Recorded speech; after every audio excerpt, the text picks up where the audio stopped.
नमस्कार। आज हम एक दिलचस्प किताब पर बात करने वाले हैं, राधा कृष्ण श्रीमाली की हनुमान तंत्र साधना। ये 2004 में आई थी डायमंड पॉकेट बुक से। और इसमें ना हनुमान जी की उपासना के कुछ खास तरीके दिए हैं। मतलब मंत्र और यंत्र साधना पर ज़्यादा फोकस है, जिनका मकसद बताया गया है जीवन की अलग अलग मुश्किलों को सुलझाना।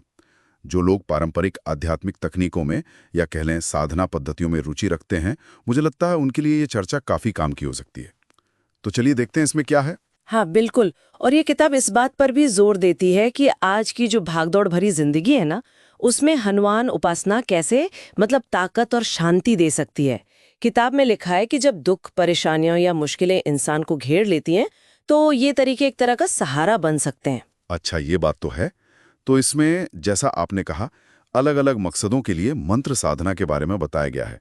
कुछ उदाहरण दे सकती हैं, क्या है इसमें? हाँ हाँ, कई खास मंत्र दिए गए हैं। जैसे सुरक्षा के लिए और डर को दूर करने के लिए हनुमान रक्षा चक्र का जिक्र है। फिर कामों में कामयाबी के लिए कार्य सिद्धि मंत्र बताया गया है।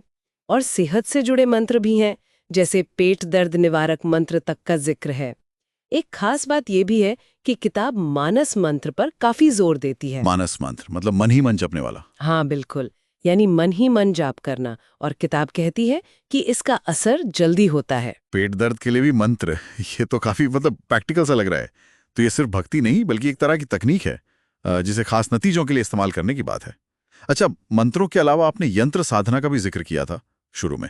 ये यंत्र क्या होते हैं, किताब क्या बताती है इनके बारे में? हाँ, यंत्रों के बारे में भी है।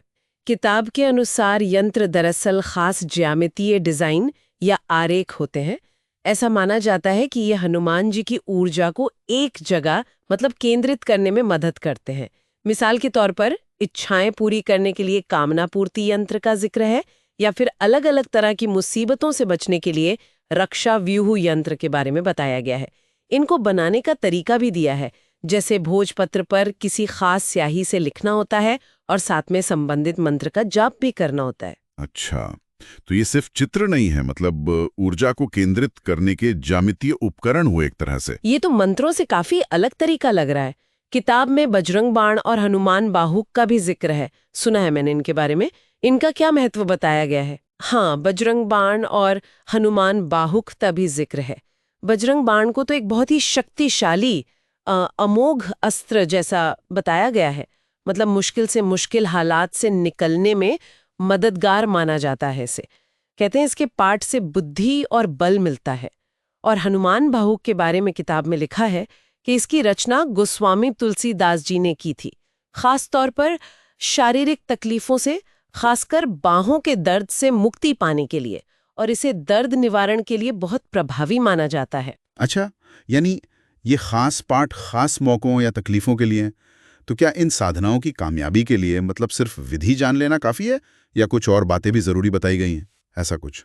नहीं नहीं, सिर्फ विधि काफी नहीं है। निश्चित रूप से किताब ये बात साफ करती है, इन तरीकों के असर के लिए गहरी श्रद्धा का होना, पूरा ध्यान यानी एकाग्रता, और पवित्रता तन और मन दोनों की, ये बहुत जरूरी है।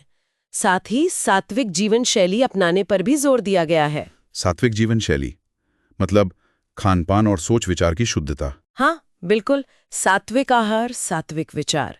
किताब के मुताबिक इन सब के बिना साधना का पूरा फल मिलना शायद मुश्किल हो सकता है। समझ गया। तो साधना की सफलता सिर्फ विधि पर नहीं टिकी है, बल्कि करने वाले की अपनी तैयारी, उसकी जीवन शैली, उसकी श्रद्धा, इन सब पर निर्भर करती है। ये बात तो साफ हो गई। तो कुल मिलाकर देखें तो हनुमान तंत्र साधना किताब हनुमान जी की उपासना को एक व्यवस्थित तरीके से पेश करती है। इसमें मंत्र हैं, यंत्र हैं और खास अनुष्ठान भी शामिल हैं। और इनका मकसद सिर्फ आध्यात्मिक तरक्की ही नहीं, बल्कि दुनियावी मुश्किलों का हल निकालना भी बताया गया है।